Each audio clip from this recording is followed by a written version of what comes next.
mengklarifikasi mengenai perjalanan saya di tanggal 18 Agustus ke Amerika Serikat yang numpang atau bahasa bedanya nebeng pesawatnya teman saya.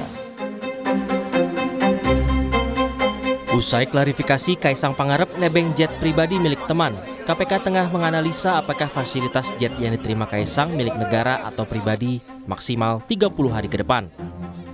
KPK menyebut jika ditetapkan gratifikasi milik negara, maka Kaisang harus menyetor 90 juta rupiah per orang ke negara, atau total 360 juta rupiah untuk Kaisang dan penumpang lainnya, yakni Erina Gudono, kakak iparnya, dan staf.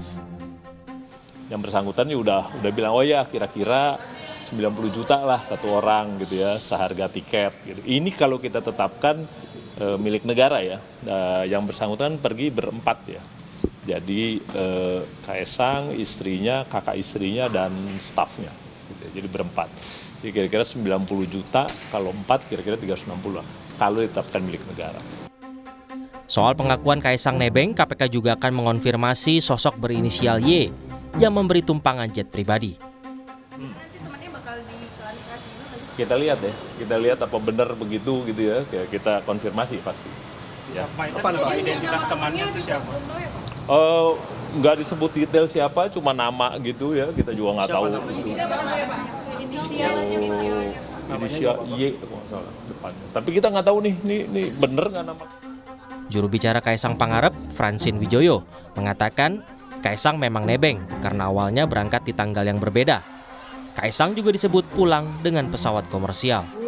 Awalnya kan memang rencana berangkat dengan pesawat komersil tanggal 20 Agustus. Kemudian ada temannya yang kebetulan perjalanannya searah dan kapasitas pesawatnya juga masih ada atau masih muat, sehingga ya Mas Kaisang numpang atau nebeng lah dengan pesawat temannya ini. Lalu kalau untuk kepulangannya sendiri, Mas Kaisang itu pulang dengan pesawat komersil karena beda jadwal. Temannya masih lanjut beberapa hari di Amerika Serikat, jadi tidak pulang. Mantan Komisioner KPK Saud Situmorang minta pengakuan Kaisang nebeng jet pribadi milik teman tidak dilihat terlalu simplistik. Sebab Kaisang tidak dapat dipisahkan dari sosok Jokowi sebagai penyelenggara negara.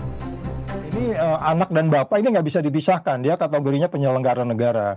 Nggak juga kalau ada orang tak dari ujung mana gitu tiba-tiba diajak naik pesawat itu, nggak mungkin juga gitu. Jadi sekali lagi tolong kasus ini dilihatnya itu secara meluas, tidak hanya soal dengan teman naik pesawat, teman saya bayarin gitu ya. Itu terlalu simpel sebenarnya. Jadi sekali lagi nanti akan dilihat oleh, kalau udah di Dumas tentu itu penyelidik akan melihat. Kalau nanti levelnya di Deputi Pencegahan, nanti teman-teman di Direktorat Gratifikasi akan melihat sejauh apa.